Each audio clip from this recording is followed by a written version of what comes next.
So apparently Tyson Fury's retired. Yeah, I'm not sure what to make of this. And I think the timing of it is very strange because I was actually coming home from work today and I was thinking about the video I was going to do regarding a potential Tyson Fury versus Anthony Joshua fight because Anthony Joshua in the past few days has expressed his interest in fighting Tyson Fury in this year, 2025. And I was obviously going to touch on that fight, my stance on it, but also whether Tyson Fury would be interested in that fight and asking the question like, where is Tyson Fury right now? Where is his head? What kind of desire does he have to carry on and potentially fight Anthony Joshua? And yeah, there's this news that he's retired. So I guess we'll be exploring that instead. And now, knowing Tyson Fury, the very cunning, scheming, dishonest man that he is, it's very difficult to take this and run away with it and say, okay, Tyson Fury's retired, it's done and dusted, because he's done this before. You know, Tyson Fury, how many times has he retired before? I swear he's retired like twice in the past couple of years. You know, always trying to keep the limelight on him or some kind of negotiating tool, you know, always some kind of ulterior motive, like never genuine desire to call it a day. So yeah, I think it's very difficult to take anything Tyson Fury says um, and have confidence that is the truth. You know, this guy is so crooked, he couldn't even lie straight in bed. And so, yeah, definitely take it with a pinch of salt.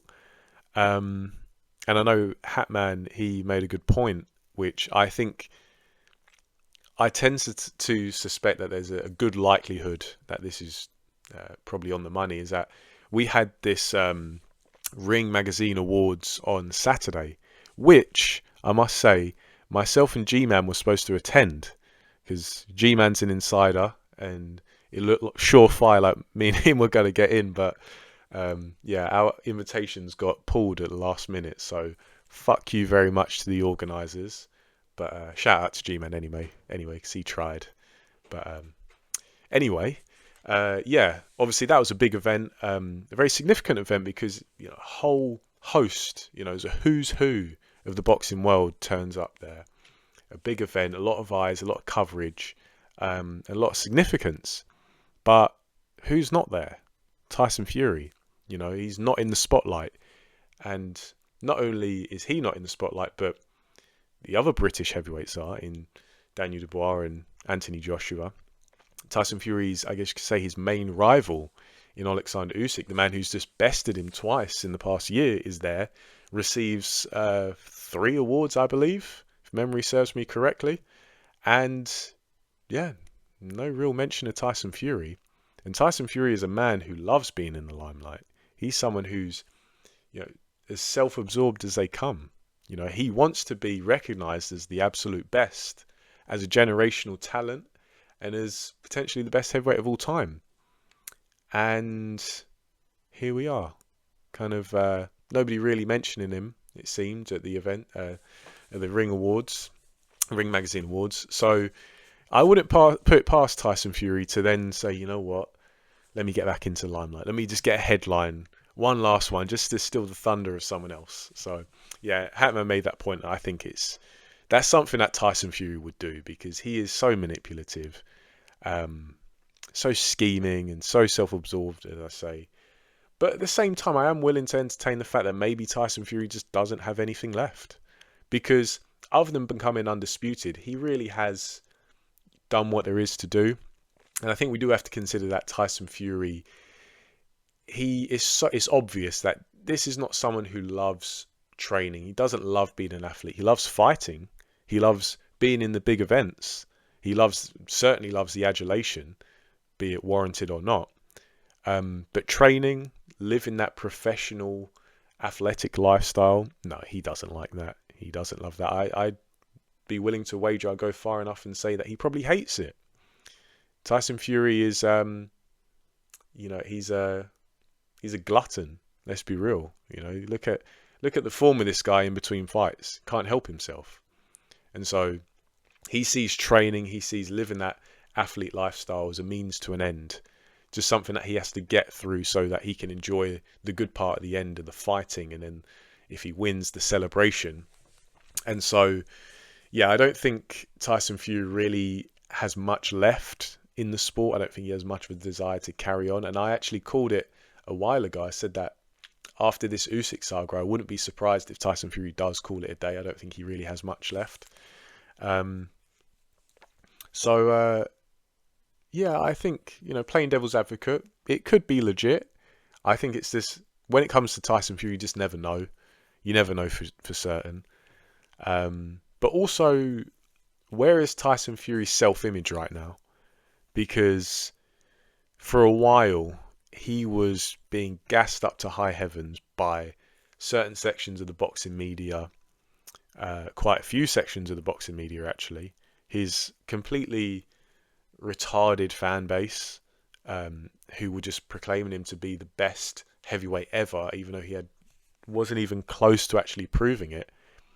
And they were just handing these accolades, handing these titles over to Tyson Fury, and making excuses in the meantime as to why he can go off and fight Chisora in a trilogy fight Francis Ngannou, instead of fighting his contemporaries, his real rivals, and basically excusing him, giving him carte blanche to kick that Alexander Usyk fight down the road. But now all that's been shattered. It's settled. Tyson Fury isn't the best heavyweight. He isn't the best of his generation. He isn't the best of all time. Certainly not. And not only that, but also, if you look at how Tyson Fury was talking after Anthony Joshua suffered a similar fate in losing to Alexander Usyk twice in a row, Tyson Fury carried on as if he was going to redeem Britain, redeem the UK, and he was going to represent the country and go ahead and do what Joshua couldn't do. He was going to smash this little gappy tooth middleweight rabbit and bring the belts back to the this side of the pond. And it's like, okay, Tyson, you had your two goes, you had your two bites of the cherry, and you're in the same position now as Anthony Joshua was after his two fights. So it's all that talk really didn't amount to much in the grand scheme of things. And what kind of self-perception is Tyson Fury going to be left with after that? I think it's a very important question, because Tyson Fury is a confident fighter, but he's someone who, he does rely on that deception. He does rely on the smoke and mirrors and the perception and the mind games and that kind of thing. But what's going on in his own head right now, I guess it remains to be seen. But a couple of potential avenues or angles to explore regarding Tyson Fury and what he decides to do next. Apparently he's retired, but hey, who knows? Could it be a negotiating tool ahead of a potential Anthony Joshua fight? Is it just to buy some time so he can lick his wounds? Or is it something as petty as just getting some attention? Who knows? But leave your take in the comment section below. What do you think? Do you even care? Because I know a lot of people are actually probably glad to see the back of Tyson Fury. And to be honest, I can't argue with that, because for a long time Tyson Fury has single-handedly tarnished the reputation of boxing. And it really took Alexander Usyk in a big way to restore it. And so, yeah, where do you stand? What say you? Leave your take in the comment section below. But for now, thanks for listening, and I'll catch you in the next video.